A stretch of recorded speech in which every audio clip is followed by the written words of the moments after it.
Hi, welcome to Master the Sale Academy. I just want to take you on a sneak peek behind the tent as to what happens at the Academy Experience courses. So I'm going to give you about 10 minutes opportunity to look in on our Mastering Above and Beyond Exceptional Customer Service. So stay tuned.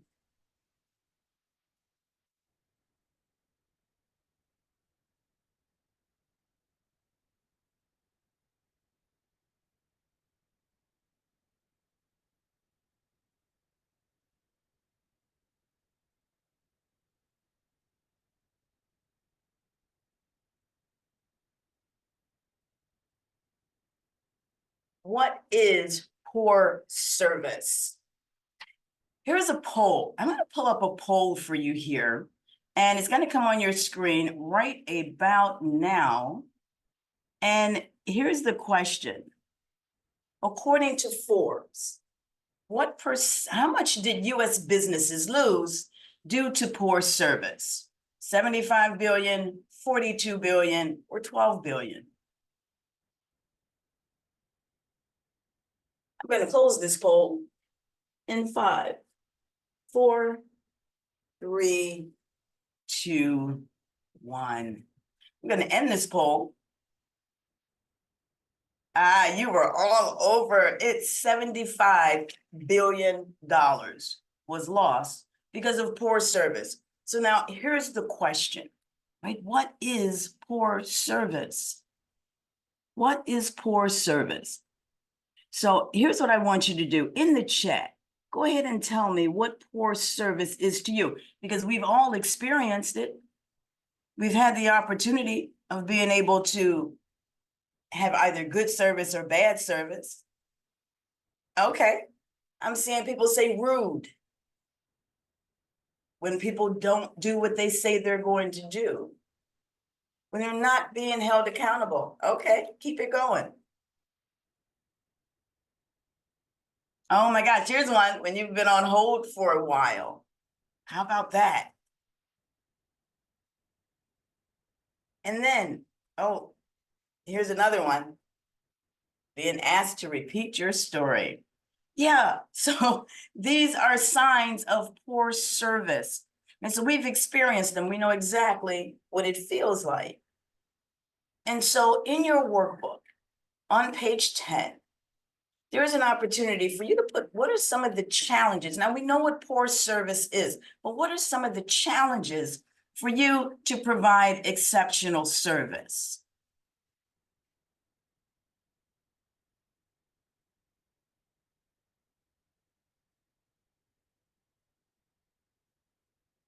Okay, I'm going to give you a few minutes to do that. And then guess what? We're going to talk about that because it's important to understand what challenges we are facing today.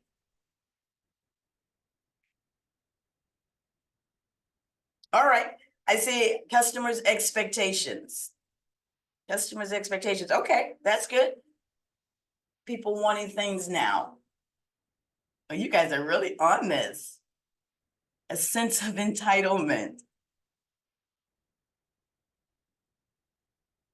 Okay, so let me ask you this because we know that there are some challenges. We know that customers have high expectations, but here's the reality. Our acceptance rate is very low because we're not used to receiving exceptional service. And believe it or not, nobody remembers good service. So there's an opportunity, right? There's an opportunity here for you to provide this exceptional service. Believe it or not, this is a competitive advantage. I like to call it a superpower because what does it give you the opportunity of being able to do when you can provide this exceptional service, these lasting memories, help your customers to feel valued, feel appreciated, to feel as though their business is one that you value. Well, there are some rewards, right? There are some rewards when it comes to providing this exceptional service. So here are some of the rewards. Your customers come back, right? They come back. When you have an opportunity to have a customer come back, you're now starting to form a relationship. In exceptional service, that is pivotal, right? Forming a relationship.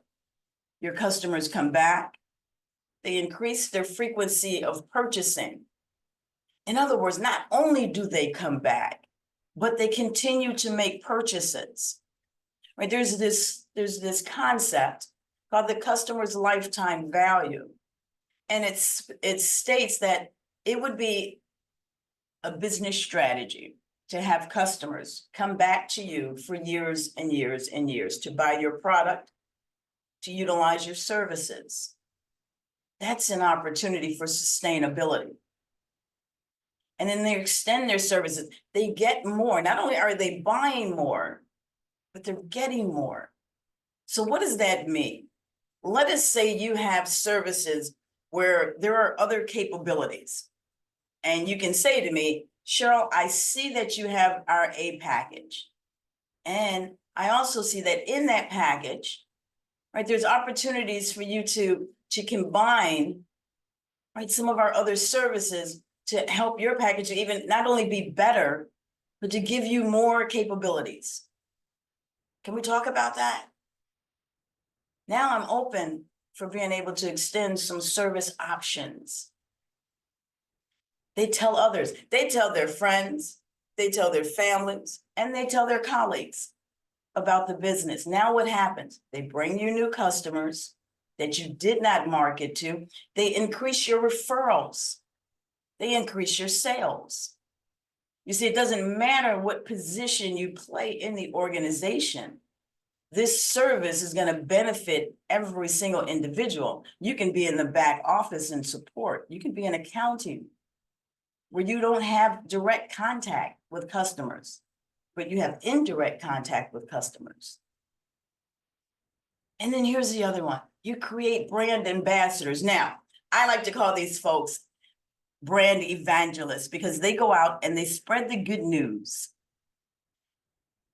And now what happens? You've got somebody out in the community talking about the level of the service that you provide.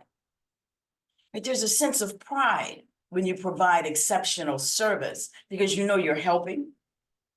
Either you're helping someone to enhance their life, maybe to increase their business opportunities. But that doesn't happen if you provide poor service because we already know, right, that businesses lose money every single year because of poor service. So then the question would be, right, how do you provide the service that is appreciated by your customers? Well, let's talk about their needs and their wants. What is it that our customers want? Now, here's the reality. They have done massive studies about customers' needs. Here it is in its simplest form. People want people that are friendly, right? They're smiling, they're upbeat, they're happy to be there, right? There are a few examples that we can think about, right? When we talk about exceptional customer service, you walk out of one place and the last thing that they say to you is, "It's my pleasure." Or you go into another place and they welcome you and they say, "Welcome to. How may I help you today?" And they're smiling. Do you know you can hear a smile over the phone? We're going to talk about that. People want people to help them that are friendly. Empathetic and understanding, right? Empathy is a huge word, and we hear that a lot today. But what does it really mean? And when you have the ability of being empathetic and understanding, you've just enhanced your listening skills, right? How you listen allows you to provide more clarity and understanding so that you can ask better questions. Now I get a deeper understanding of what my customer is expecting. What do they want? Fairness. We want people that are fair, right? Due to one customer, provide information to them, provide options and benefits to them as you would another customer. I had folks in this group a few weeks ago, and they were a small entity, and they talked about fairness. And they said, you know what? We don't have a choice because our people talk. Because we're a small community, it's a credit union in a small township, and their individuals talk. So that level of fairness is a necessity.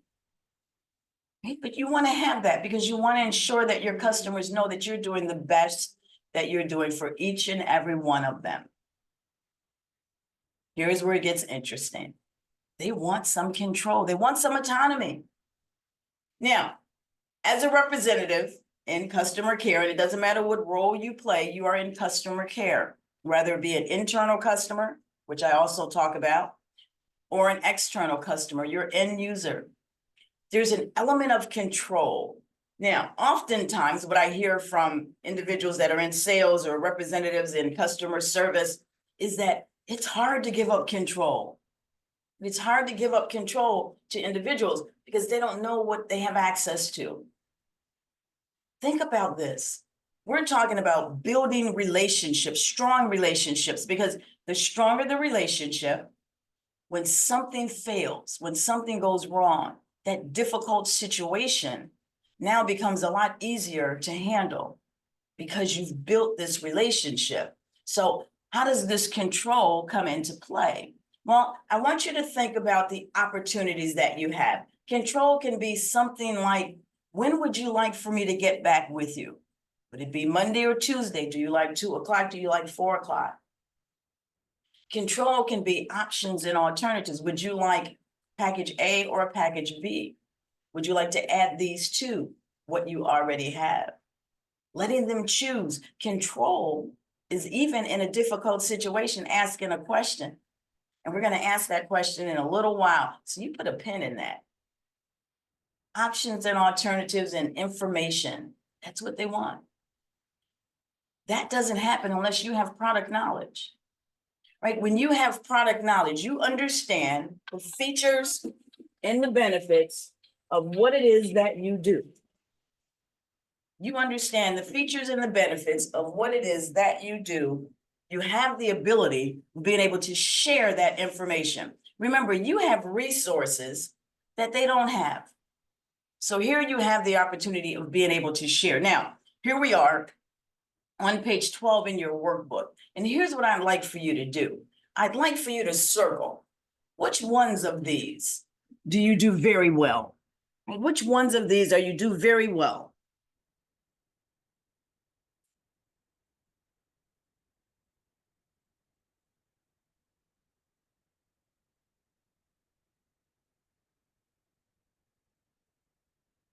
Okay, now here's the other one. Which one would you like to improve in? Which one would you like to improve in? And what are you going to do to improve in that area? What's the one thing that you're going to do? We're going to finish this workshop with an action plan. So therefore, it's all about implementation. So I want you to think about the thing that you want to get better in and what's the one action plan that you can do. Maybe it is to be friendly. One of the things that I used to do for my team is that I gave everyone a small mirror that they placed by their phone.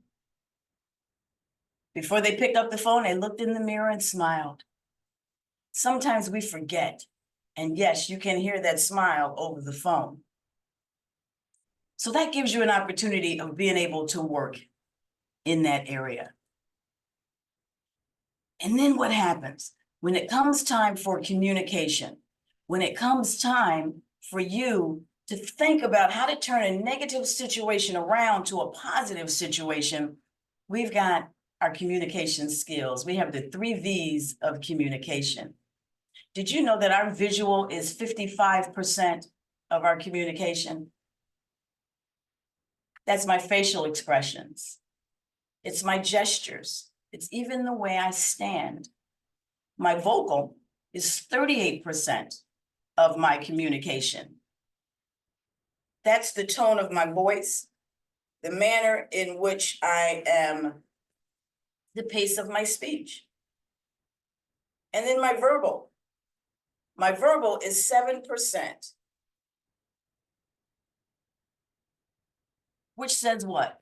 My words are important, right? The words that I'm selecting are important. And so when I think about how I'm interacting with individuals, it's important that I think about how am I using my communication skills? How am I using my visual, my facial expressions? Right? What's my tone of voice? Because tone, right, comes with attitude. You ever hear people say they sounded angry, they sounded annoyed? So what does this say about our communication? We need to be aware and we need to make changes, because when you're trying to turn a negative situation around to a positive situation, emotions get involved. And how do you help a person that's having a difficult time? Your emotions have to remain calm, right? You have to remain calm. You have to remain in control. And so how do you do that? Well, I want to give you a bit of help there. I want you to stop. I want you to stop, take a breath, observe your emotions, be patient, and pause. This gives you the opportunity to manage your emotions. Think about emotional intelligence. What does that mean? Is that in order for me to influence the behaviors of others, I need to first manage my own emotions. How do I do that? I stop before I respond. And now I have an opportunity to take a negative situation and turn it around. And on page 19 in your workbook, you're going to see this approach right here. And we're going to try this. We're going to go into a breakout room and we're going to try this. It's called the AAA approach. When you have a difficult situation, what do you do first? You acknowledge the frustration of the individual. You apologize for the failed experience that they've had. You've asked, how would you like to have this solved? Remember earlier, I talked about how to fulfill a person's needs or wants, giving them some element of control. How do you do that? Make them a partner in the solution by asking them, what is it that they would like to have happen? And then acting. Here's what I can do. Right? Because once I've asked, now I understand what your expectations are. And now I can provide a solution. We're going to try this out into our breakout rooms. So remember, at the end of this session, you have a certificate of completion that's going to actually allow you to remember that you have been certified in communication. So we'll see you in the breakout room.